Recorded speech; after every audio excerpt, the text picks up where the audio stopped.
আসসালামু আলাইকুম।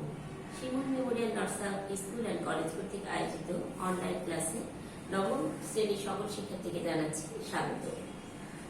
উপস্থাপনায় আছি আমি সাবিনা ইয়াসমিন, সহকারী শিক্ষক, Shimul memorial nursery school and college. আজকে আমি বাংলাদেশ বিশ্ব পরিচয় বিষয়ের অধ্যায় 11 জাতীয় সম্পদ ও অর্থনৈতিক ব্যবস্থা পৃষ্ঠা 144 থেকে 147 এই অংশটি নিয়ে আলোচনা করব। আজকের অংশটি থেকে আমরা যা জানতে পারবো, তোমাদের নিশ্চয়ই মনে আছে আমি প্রথম ক্লাসে বলেছিলাম যে বাংলাদেশ বিশ্ব পরিচয় এমন একটি বিষয় যে বিষয়টি আসলে একটি বিষয় না, অনেকগুলো বিষয়ের সমন্বয়ে এই বিষয়টি তৈরি করা হয়েছে। যেমন বাংলাদেশ বিশ্ব পরিচয় বিষয়ের মধ্যে তোমরা ইতিহাস, অর্থনীতি, রাষ্ট্রবিজ্ঞান, ভূগোল ইত্যাদি বিষয়গুলো সম্পর্কে জানতে পারবে। আজকে আমরা যে অধ্যায়টি পড়বো সেই অধ্যায়টি কিন্তু মূলত অর্থনৈতিক একটি বিষয়। তাহলে শিক্ষক ফলে আমরা কি দেখতে পাচ্ছি? শিক্ষক ফলে আমরা আজকে জানতে পারবো জাতীয় সম্পদের ধারণা, সম্পদের শ্রেণী বিভাগ ব্যাখ্যা করতে পারবে, জাতীয় সম্পদের সংরক্ষণ এবং অপচয় রোধ কিভাবে হচ্ছে এবং এই অপচয় রোধে আমাদের করণীয় কি তা তোমরা বর্ণনা করতে পারবে। তাহলে আমরা বুঝতে পারছি যে আমরা আজকে সম্পদ নিয়ে আলোচনা করব। আলোচ্য বিষয়টি অবশ্যই তোমরা খাতায় লিখে নেবে। তোমাদের তার আগে মনে রাখতে হবে, কোন দেশের সমৃদ্ধি নির্ভর করে সেই দেশের জাতীয় সম্পদের প্রকৃতি এবং পরিমাণের উপর। যে দেশের জাতীয় সম্পদ যত বেশি হবে সে দেশের উন্নতি সম্ভাবনা তত বেশি হওয়ার সম্ভাবনা বেশি থাকে।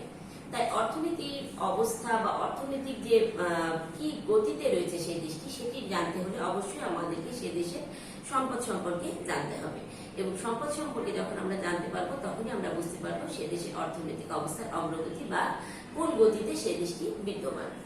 তাহলে আসো আমরা জেনে নিই আজকের আলোচ্য বিষয়। আমাদের আজকের আলোচ্য বিষয় হচ্ছে জাতীয় সম্পদের ধারণা, সম্পদের শ্রেণী বিভাগ, সম্পদের উৎস, জাতীয় সম্পদ সংরক্ষণ অপচয় রোধ এবং এই সংরক্ষণ অপচয় রোধে আমাদের করণীয়, এছাড়াও বিভিন্ন অর্থনৈতিক ব্যবস্থা। তাহলে প্রথমে আমরা আলোচনা করব সম্পদ। সম্পদ বলতে আসলে আমরা কি বুঝি? সাধারণ অর্থে আমরা সম্পদ বলতে বুঝি অর্থ, গাড়ি, বাড়ি, জমি, জায়গা ইত্যাদি। কিন্তু অর্থনীতির ভাষায় সম্পদ বলতে আসলে কি হবে?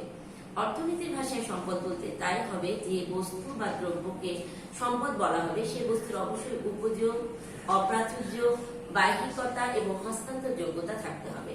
আমি আবার বলছি, সম্পদ বলতে সাধারণত আমরা অর্থ, গাড়ি, বাড়ি, নিজস্বদের ধন সম্পদ, স্বর্ণ, রৌপ্য ইত্যাদিকে বুঝি। কিন্তু অর্থনীতির ভাষায় সম্পদ হতে হলে সেই বস্তুকে অবশ্যই সেই বস্তুর উপযোগিতা, অপ্রাচুর্যতা, বাহ্যিকতা এবং হস্তান্তর যোগ্যতা থাকতে হবে। এখন উপযোগ বলতে আমরা কি বুঝি? দেখো, আমরা চারটি বৈশিষ্ট্য, তাহলে মোট কথা একটি সম্পদের চারটি বৈশিষ্ট্য রয়েছে। তাহলে উপযোগ বলতে আমরা কি বুঝি? উপযোগ বলতে আমরা বুঝি কোন দ্রব্যের অভাব পূরণের ক্ষমতা, অর্থাৎ অভাব পূরণের ক্ষমতা যদি না থাকে তাহলে কিন্তু সেটি সম্পদ হবে না। যদি আমরা আজকে ক্লাসের কথা চিন্তা করি, এই যে আমি তোমাদের সামনে ক্লাস নিচ্ছি, আমরা কি কি ব্যবহার করছি? দেখো, আমরা ল্যাপটপ ব্যবহার করছি, বোর্ড ব্যবহার করছি, তাই না? তাহলে এবং তোমরা যখন পড়তে বসো তখন কি ব্যবহার করো? তোমাদের পাঠ্য বইটি দরকার হয়, খাতা দরকার হয়, পেন দরকার হয়। তাই এই বিষয়গুলো কিন্তু তোমাদের কি হচ্ছে, তোমাদের যে অভাব সেটা পূরণ করছে, অর্থাৎ অভাব পূরণের যে ক্ষমতা সেটাকে আমরা বলছি উপযোগিতা বা উপযোগ। অপ্রাচুর্য সম্পদের একটি বড় বৈশিষ্ট্যের নাম হচ্ছে অপ্রাচুর্য। কারণ তোমরা পৃথিবীতে যে সম্পদগুলো আমরা ব্যবহার করি লক্ষ্য করে দেখবে যে সম্পদগুলো কিন্তু সীমিত। আমাদের অভাব বা আমাদের চাহিদা অসীম, আমাদের এক চাহিদা পূরণ হতে হতে আরেক চাহিদা চলে আসে। কিন্তু সম্পদ কিন্তু অসীম না, সম্পদ হচ্ছে সীমাবদ্ধ। অর্থাৎ কোন দ্রব্যের চাহিদার তুলনায় যোগানের পরিমাণ যদি কম হয় তখনই দ্রব্যটির অপ্রাচুর্যতা দেখা দেয়। যেমন খাদ্য, কোন দেশে যে কোনো সময় খাদ্যের সরবরাহ সেই দেশের চাহিদার তুলনায় কিন্তু কম থাকে, তাহলে খাদ্য হচ্ছে একটি সম্পদ। আমরা যদি শ্বাস প্রশ্বাসের কথা চিন্তা করি, শ্বাস প্রশ্বাস কিন্তু আমরা কি ব্যবহার করছি? বাতাস ব্যবহার করছি। কিন্তু পরিবেশে কিন্তু বাতাস অফুরন্ত এবং এই বাতাস ব্যবহার করতে কিন্তু আমাদেরকে কোনো দাম বা মূল্য দিতে হচ্ছে না। তাহলে কিন্তু বাতাসটা অর্থনীতিতে সম্পদ নয়। অর্থাৎ যার অপ্রাচুর্যতা রয়েছে এবং যার জন্য আমাদেরকে মূল্য দিতে হচ্ছে সেটাই হচ্ছে অর্থনীতির ভাষায় সম্পদ। এছাড়াও আরো দুটি বৈশিষ্ট্য রয়েছে, বাহ্যিকতা এবং হস্তান্তর যোগ্যতা। মোট কথা এই চারটি বৈশিষ্ট্য থাকলে কোন একটি বস্তুকে আমরা সম্পদ বলে গণ্য করতে পারবো। এখন বৈশিষ্ট্যের উপর ভিত্তি করে সম্পদকে 5 ভাগে ভাগ করা হয়েছে। এই 5টি ভাগ কি কি তোমরা প্রয়োজনে খাতায় লিখে নিবে। দেখো, 5টি ভাগ হচ্ছে ব্যক্তিগত সম্পদ, একান্ত ব্যক্তিগত সম্পদ, সমষ্টিগত সম্পদ, জাতীয় সম্পদ এবং আন্তর্জাতিক সম্পদ। আমি আবার বলছি, ব্যক্তিগত সম্পদ, একান্ত ব্যক্তিগত সম্পদ, সমষ্টিগত সম্পদ, জাতীয় সম্পদ এবং আন্তর্জাতিক সম্পদ। ব্যক্তিগত সম্পদ, ব্যক্তিগত সম্পদ মানে আমরা বুঝতে পারছি যে আমাদের নিজস্ব মালিকানাধীন যে অর্থ, বাড়ি, জমি, জায়গা, ঘর বাড়ি, স্বর্ণ, রৌপ্য, অর্থাৎ যেগুলো আমাদের নিজস্ব মালিকানাধীন তাকে আমরা বলছি ব্যক্তিগত সম্পদ। একান্ত ব্যক্তিগত সম্পদ তাহলে কি? একান্ত ব্যক্তিগত সম্পদ হচ্ছে নিজস্ব প্রতিভা, দক্ষতা, যেটা কিন্তু আমরা দেখতে পাই না, পারদর্শিতা, তাই না? কিন্তু এগুলোকে ব্যবহার করে কি হচ্ছে, আমরা সম্পদের পরিমাণকে বাড়াতে পারছি বা বিভিন্ন বিষয় আমরা উৎপাদন করতে পারছি। তাহলে এটাও কিন্তু একটা সম্পদ। এরপরে চলে যাব সমষ্টিগত সম্পদ। সমষ্টিগত সম্পদ বলতে আসলে আমরা কি বুঝি? যেটা সমাজে আমরা সকলে সম্মিলিতভাবে ব্যবহার করি, তাকে আমরা বলছি সমষ্টিগত সম্পদ। এই সম্পদের উপর নাগরিক এবং রাষ্ট্রের সমান অধিকার থাকে। যেমন রাষ্ট্র কর্তৃক রাস্তা, ঘাট, রেলপথ, বাঁধ, পার্ক, হাসপাতাল, স্কুল, কলেজ, বনাঞ্চল, নদ নদী ইত্যাদি। তোমরা নিশ্চয়ই দেখতে পাচ্ছ আমি একটি বনাঞ্চল অর্থাৎ আমাদের বনের একটি চিত্র তোমাদেরকে দেখাচ্ছি। অর্থাৎ এই সম্পদগুলো হচ্ছে আমাদের সমষ্টিগত সম্পদ, যা আমরা সকলে সম্মিলিতভাবে ব্যবহার করছি। জাতীয় সম্পদ, তাহলে জাতীয় সম্পদটা কি? সকল নাগরিকের, এটা মনে রাখবে, এখানে কিন্তু দুইটি বিষয়কে সমন্বয় সাধন করা হয়েছে। সকল নাগরিকের ব্যক্তিগত সম্পদ এবং সমাজের সমষ্টিগত সম্পদকে আমরা একত্রে বলছি জাতীয় সম্পদ। তাছাড়াও কোন জাতির নাগরিকের গুণবাচক বৈশিষ্ট্য যেমন কর্মদক্ষতা, উদ্ভাবনী শক্তি, প্রযুক্তিগত জ্ঞান ইত্যাদিও কিন্তু জাতীয় সম্পদের অন্তর্ভুক্ত। আমি তোমাদের স্মৃতিসৌধের একটি ছবি দেখাচ্ছি, এটি কিন্তু আমাদের একটি জাতীয় সম্পদ। আন্তর্জাতিক সম্পদ, আন্তর্জাতিক সম্পদ বলতে আমরা কি বুঝি? যে সম্পদ হয়তো কোন একটি রাষ্ট্রের মধ্যে অন্তর্ভুক্ত রয়েছে, কিন্তু রাষ্ট্র এককভাবে সেটা তার মালিকানাধীন বা এককভাবে বলতে পারে না যে এটা আমার, বা এককভাবে বলতে পারে না যে এই সম্পদটা আমি একাই ব্যবহার করব। অর্থাৎ কোন সম্পদ আছে যা বিশ্বের রাষ্ট্রের মালিকানাধীন না, কোনো একক রাষ্ট্রের মালিকানাধীন না, যা বিশ্বের সকল জাতি, সকল দেশের মানুষ ব্যবহার করতে পারে। যেমন তোমরা নিশ্চয়ই প্রশান্ত মহাসাগর, ভারত মহাসাগর, এগুলো নাম তো শুনেছো, তাই না? অর্থাৎ সাগর, মহাসাগর, বৈজ্ঞানিক আবিষ্কার, প্রযুক্তি, এগুলো কিন্তু কখনোই একক রাষ্ট্রের অধীনে নয়, এগুলো সার্বজনীন, অর্থাৎ এগুলো সকলেই সমানভাবে ব্যবহার করতে পারবে। এই সম্পদকে আমরা কি বলছি? আন্তর্জাতিক সম্পদ। তাহলে আজকে আমরা কি জানছি? আজকে আমরা জানলাম প্রথমে যে সম্পদ না জানলে কিন্তু আমরা দেশের অর্থনৈতিক অবস্থা জানতে পারবো না। প্রথমে আমরা জানলাম সম্পদের সংজ্ঞা, তারপরে জানলাম সম্পদের শ্রেণী বিভাগ। এখন আমরা জানবো সম্পদের উৎস, অর্থাৎ কোন কোন উৎস থেকে আমরা সম্পদগুলো পেয়ে থাকি। দেখো চিত্রে দুইটি চিত্র দেওয়া আছে, একটি হচ্ছে মানব সৃষ্ট সম্পদ আর একটি হচ্ছে প্রকৃতি প্রদত্ত সম্পদ। মূলত জাতীয় সম্পদের যে উৎস সেটি প্রধানত দুইটি, একটি হচ্ছে প্রকৃতি প্রদত্ত, একটি হচ্ছে মানব সৃষ্ট। নিশ্চয়ই আমরা প্রকৃতি প্রদত্ত এবং মানব সৃষ্ট বলতে বুঝতে পারছি যে এটা কোন ধরনের সম্পদ হবে। তাহলে প্রকৃতি প্রদত্ত বলতে আমরা কি বুঝি? কোন দেশে, এটা কিন্তু প্রকৃতি প্রদত্ত অর্থনীতির ভাষায় বলা হচ্ছে যে কোন দেশে, তোমরা প্রয়োজনে এই সংজ্ঞাটি খাতায় লিখে নিবে, কারণ এইভাবে তোমাদের বইয়ে সুন্দরভাবে লেখা নাই। তাহলে আমি আবার বলছি, দেখো, অথবা তোমরা ক্লাসে মনোযোগী হতে হবে যে প্রকৃতি প্রদত্ত বলতে আমরা কি বুঝি। অর্থনীতির ভাষায় প্রকৃতি প্রদত্ত হচ্ছে কোন দেশের ভৌগোলিক সীমানার ভিতরে ভূমির উপরিস্থিত বা অভ্যন্তরস্থ যা কিছু সবই হচ্ছে প্রকৃতির দান। যেমন প্রাকৃতিক বনাঞ্চল, বনের গাছপালা, ফলমূল, প্রাণী, পাখিকুল, নদ নদী, প্রাকৃতিক জলাশয়, মৎস্য সম্পদ, অন্যান্য জলজ প্রাণী, উদ্ভিদ, অভ্যন্তরস্থ পানি অর্থাৎ আমাদের মাটির নিচে যে পানি, খনিজ সম্পদ, সবই কিন্তু প্রকৃতিগত বা প্রকৃতি প্রদত্ত সম্পদের উৎস। তাহলে আমরা বুঝতে পারছি যে যেটা আমরা প্রকৃতি থেকে সরাসরি পাচ্ছি সেটাই হচ্ছে প্রকৃতি প্রদত্ত সম্পদ। এরপর চলে যাব মানব সৃষ্ট সম্পদ। মানব সৃষ্ট মানে আমরা বুঝতে পারছি যে মানুষের তৈরি, কিন্তু দেখো তোমরা লক্ষ্য করে দেখবে মানব সৃষ্ট সম্পদগুলো কিন্তু প্রথমে মানুষ প্রকৃতি থেকেই গ্রহণ করে, তারপরে মানুষ বিভিন্ন ভাবে এটা রূপান্তর করে। অর্থাৎ অর্থনীতির ভাষায় মানব সৃষ্ট সম্পদ বলতে আমরা বুঝি কোন দেশের অধিবাসীরা তাদের শ্রম ও মূলধনের সাহায্যে প্রাকৃতিক সম্পদ ব্যবহার করে, সংগ্রহ করে, উত্তোলন করে এবং সেগুলো রূপান্তর ও স্থানান্তর করে যে নতুন সম্পদ সৃষ্টি করে তাকেই মানব সৃষ্ট সম্পদ বলা হয়। আমি আবার বলছি, মানব সৃষ্ট সম্পদ যদিও মানুষের তৈরি করছে, কিন্তু দেখো এর মূল ভিত্তি কিন্তু প্রকৃতি, অর্থাৎ আমরা প্রকৃতি থেকে প্রথমে পাচ্ছি বা নিচ্ছি, তারপর থেকে আমরা এগুলো রূপান্তর করছি মানুষের ব্যবহার উপযোগী করার জন্য। অর্থাৎ আমরা আমাদের শ্রম ও মূলধনের সাথে প্রাকৃতিক সম্পদগুলো ব্যবহার করছি, সংগ্রহ করছি, উত্তোলন করছি এবং সেগুলো রূপান্তর এবং স্থানান্তর করে নতুন যে সম্পদ সৃষ্টি করছি তাকে আমরা বলছি মানব সৃষ্ট সম্পদ। যেমন মনে করো ভূমি বা জমি, এটা কি প্রকৃতি প্রদত্ত না? কিন্তু যখন আমরা জমিতে শস্য উৎপাদন করব তখন কিন্তু সেটা মানব সৃষ্ট সম্পদে পরিণত হবে।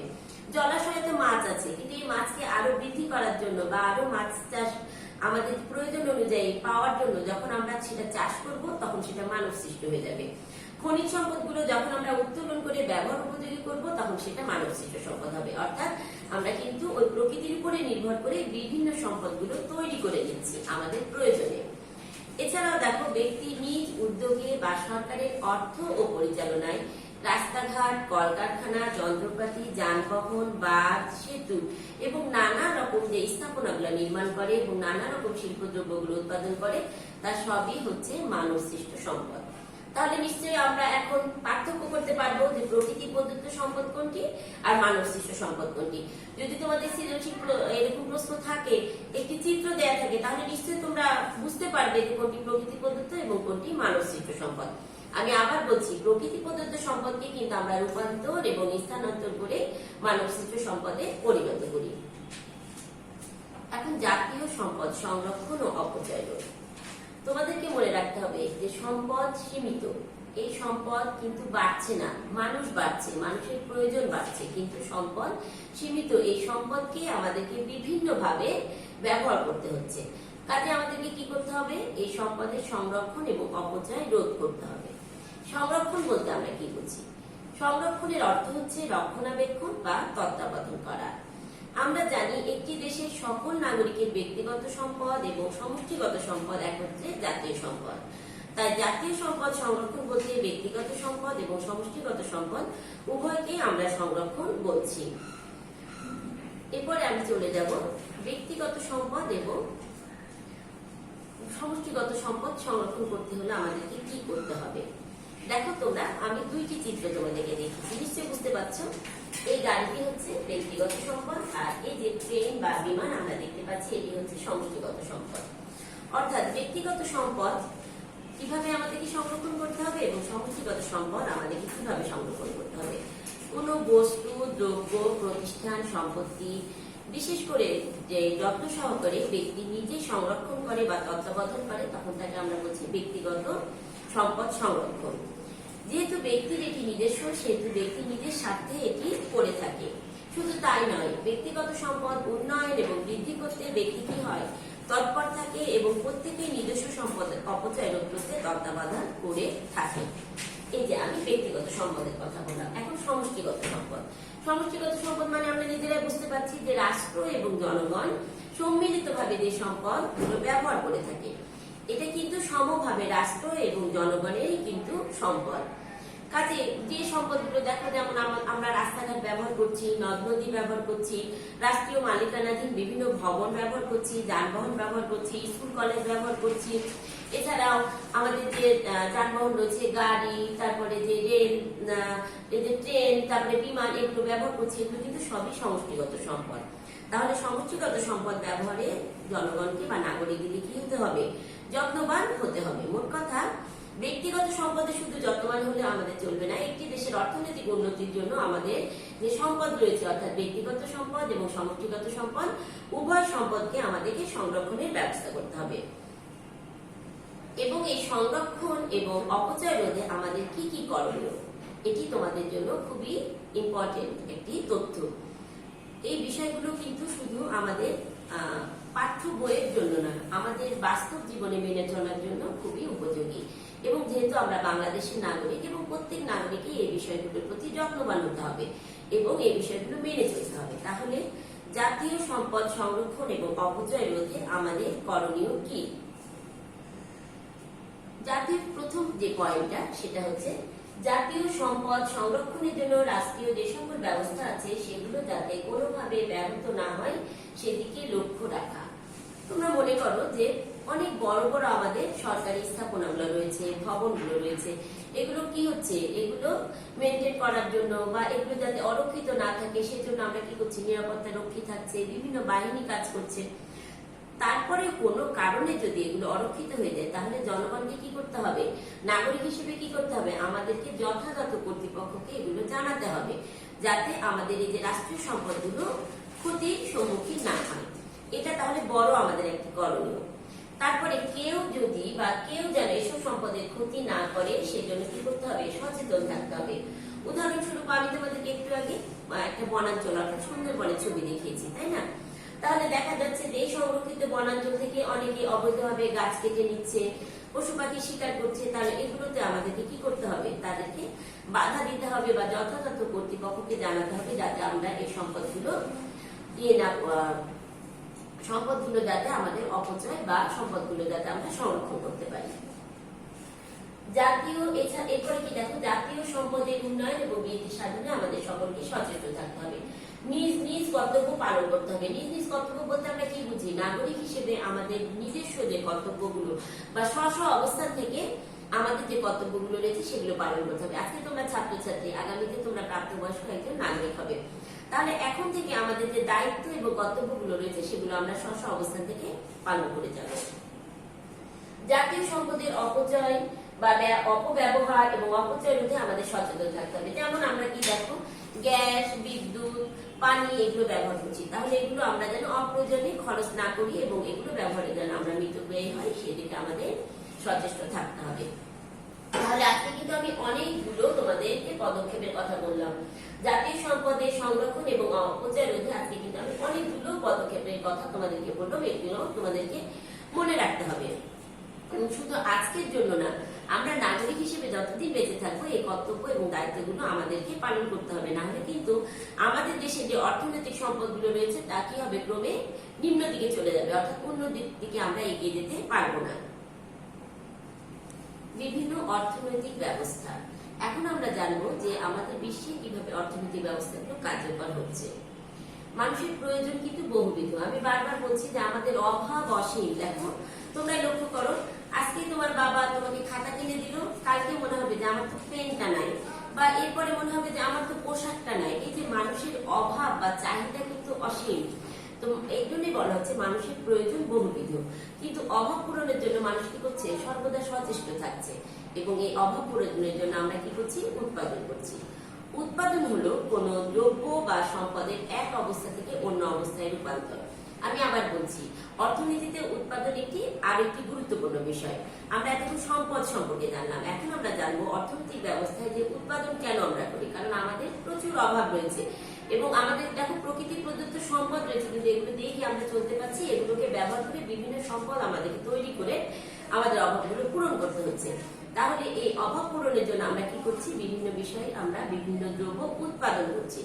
উৎপাদন হলো, তোমরা এই বিষয়টি মনে রাখবে যে উৎপাদন হলো কোন দ্রব্য বা সম্পদের এক অবস্থা থেকে অন্য অবস্থায় রূপান্তর, অর্থাৎ রূপান্তর যেটা সেটাকে আমরা বলছি উৎপাদন। এই রূপান্তরের জন্য উৎপাদনের আবার চারটি উপাদান রয়েছে। 1 নাম্বার হচ্ছে ভূমি, 2 নাম্বার শ্রম, 3 নাম্বার মূলধন, 4 নাম্বার হচ্ছে সংগঠন। তাহলে ভূমি বলতে কি বুঝি, সাধারণ অর্থে আমরা জমি বা আমরা যে যার উপরে বাস করছি তাকে আমরা বলছি ভূমি। তাহলে ভূমি তো আমরা বুঝতে পারছি, তাই না? কিন্তু অর্থনীতিতে ভূমি বলতে এখন কি বোঝানো হচ্ছে, দেখো, অর্থনীতিতে ভূমি বলতে বোঝানো হচ্ছে সকল প্রাকৃতিক সম্পদ, যেমন জমি, জমির উপরিস্থিত, জমির অভ্যন্তরে যা কিছু রয়েছে সবকিছুই কিন্তু ভূমির অন্তর্গত।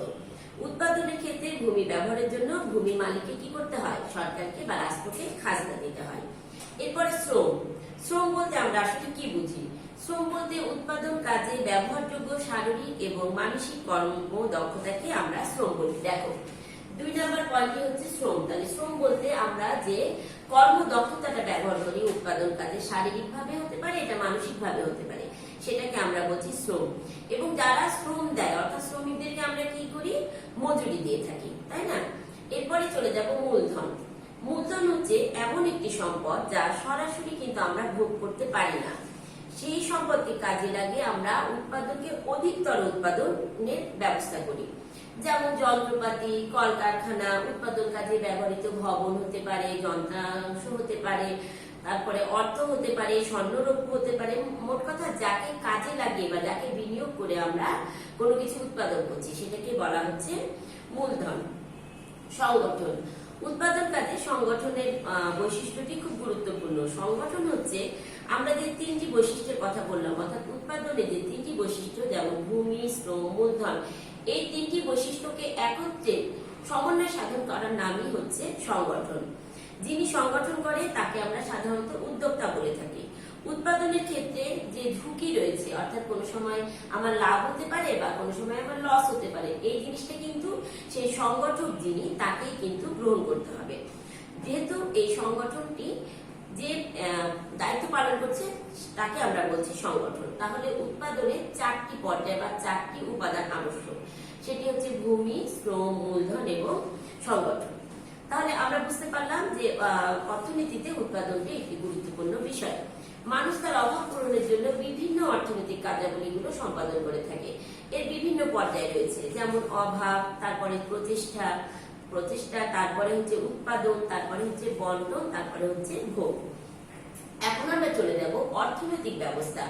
বর্তমান বিশ্বে এক একটি দেশ এক এক রকম অর্থনৈতিক ব্যবস্থা গ্রহণ করেছে। এই অর্থনৈতিক ব্যবস্থাকে মূলত চারটি ভাগে ভাগ করা হয়েছে: ধনতান্ত্রিক, সমাজতান্ত্রিক, মিশ্র এবং ইসলামী অর্থনৈতিক ব্যবস্থা। আমি আবার বলছি, পৃথিবীর বিভিন্ন দেশ বিভিন্ন অর্থনৈতিক ব্যবস্থাকে গ্রহণ করেছে। এই অর্থনৈতিক ব্যবস্থাকে মূলত চারটি ভাগে ভাগ করা হয়েছে: ধনতান্ত্রিক অর্থনৈতিক ব্যবস্থা, সমাজতান্ত্রিক অর্থনৈতিক ব্যবস্থা, মিশ্র অর্থনৈতিক ব্যবস্থা এবং ইসলামী অর্থনৈতিক ব্যবস্থা। পরবর্তী ক্লাসে আমরা এই অর্থনৈতিক ব্যবস্থাগুলোর বৈশিষ্ট্য, সংজ্ঞা এবং কিভাবে এই ব্যবস্থাগুলো পরিচালিত হচ্ছে তা জানতে পারবো। আজকে আমি ক্লাসে প্রায় একেবারে শেষ পর্যায়ে চলে এসেছি। আমি মূল্যায়নের মাধ্যমে ক্লাস শেষ করব। তার আগে তোমাদেরকে আবার বলছি, তোমরা প্রত্যেকটি ক্লাসে শুনছো, তারপরেও আমাদেরকে বলছি যে কারণ আমরা এখন করোনাকালীন সময়ে বাস করছি। এই সময়টা কিন্তু আমাদের জন্য স্বাভাবিক একটা সময় না। স্বাভাবিক সময়ে তোমরা আমাদের সামনে থাকবে, আমরা ক্লাস নিব, এটাই তো স্বাভাবিক, তাই না? আজকে আমরা অনলাইনে ক্লাস নিচ্ছি। এই যে জীবনের যে ঝুঁকিটা আমরা পাচ্ছি বা এই সমাজ আমাদেরকে বুঝিয়ে দিচ্ছে, তা কিন্তু আমাদেরকে ধৈর্যের সাথে মোকাবেলা করতে হবে। আমরা আতঙ্কিত হব না, ধৈর্যের সাথে আমরা এই সময়টা পার করব। নিশ্চয়ই এই সময়টা খুব দ্রুত আমরা পার করতে পারবো, আবার আমরা স্বাভাবিক জীবনে ফিরে আসবো। এই সময়টা পার করার জন্য আমরা কি করব? বাড়িতে আমরা ভালো থাকবো। যেহেতু আমরা প্রত্যেকটি সদস্যের এখন খুব কাছাকাছি থাকছি, আমরা ভালো সময় পার করব, শারীরিকভাবে মানসিকভাবে ভালো থাকবো, পুষ্টিকর খাদ্য গ্রহণ করব, স্বাস্থ্য যে বিধিগুলো রয়েছে সেগুলো মেনে চলবো এবং অবশ্যই আমরা খুব তাড়াতাড়ি এই সময়টা পার করে আবার তোমাদের সামনে উপস্থিত হয়ে প্রাণবন্ত একটি ক্লাস নিব, এই প্রত্যাশায় কিন্তু আমরা রয়েছি। যাই হোক, আজকে মূল্যায়নে আমি যে প্রশ্নগুলো রেখেছি, উপযোগ কি? খুব সহজ একটি প্রশ্ন। এটি কিন্তু সম্পদের একটি বৈশিষ্ট্য এবং প্রথম বৈশিষ্ট্য। নিশ্চয়ই মনে আছে তোমাদের। উপযোগ হচ্ছে কোনো দ্রব্য বা বস্তুর অভাব পূরণের যে ক্ষমতা, তাকে আমরা বলছি উপযোগ। সমষ্টিগত সম্পদ বলতে আমরা কি বুঝি? যা নাগরিক এবং রাষ্ট্র সম্মিলিতভাবে ভোগ করে থাকে, যেমন রাস্তাঘাট, পার্ক, স্কুল, কলেজ, হাসপাতাল ইত্যাদি। তোমরা তো বুঝতে পেরেছো। জাতীয় সম্পদ বলতে আমরা কি বুঝি? সকল নাগরিকের ব্যক্তিগত সম্পদ এবং সমাজের সমষ্টিগত সম্পদকে একত্রে আমরা বলে থাকি জাতীয় সম্পদ। জাতীয় সম্পদ সংরক্ষণে বা অপচয় রোধে দুইটি পদক্ষেপ বলো। আমি তো তোমাদেরকে যখন পড়াচ্ছিলাম তখন অনেকগুলো পদক্ষেপের কথা আমি তুলে ধরেছি। দুইটি পদক্ষেপ অবশ্যই বলতে পারবে। প্রথম পদক্ষেপে বলতে পারবো যে আমরা নাগরিক হিসেবে স্ব অবস্থান থেকে নিজের দায়িত্ব পালন করব। তারপরে যে সমষ্টিগত সম্পদগুলো বা রাষ্ট্রীয় সম্পদগুলো আমরা যেগুলো ব্যবহার করছি সেগুলো ব্যবহার বা অপচয় রোধে আমরা সচেষ্ট থাকবো। এছাড়া আরো অনেক পয়েন্ট রয়েছে, তাই না? তো তোমরা যেগুলো দুইটি পদক্ষেপ করবে। তাহলে আজকে আমি ক্লাসটি প্রায় একেবারে শেষ পর্যায়ে চলে এসেছি। আগামী দিন এই ক্লাসের উপরেই তোমাদের টপলেস হবে। তোমাদের পড়া অধ্যায় 11 পৃষ্ঠা 144 থেকে 147। যেহেতু এই অধ্যায়ে তোমাদের পাঠ নাই, সেই জন্য আমি তোমাদের পৃষ্ঠা ব্যবহার করেছি। আশা করি তোমরা আজকের ক্লাসে সবাই মনোযোগ দিয়ে শুনেছো এবং টপলেস খুব ভালো মতো দিবে। সবাই ভালো থাকবে, সুস্থ থাকবে, বাসাতে থাকবে, নিরাপদে থাকবে। তোমাদের সাথে আবার দেখা হবে আগামী ক্লাসে, এই প্রত্যাশা নিয়ে শেষ করছি। ধন্যবাদ সবাইকে।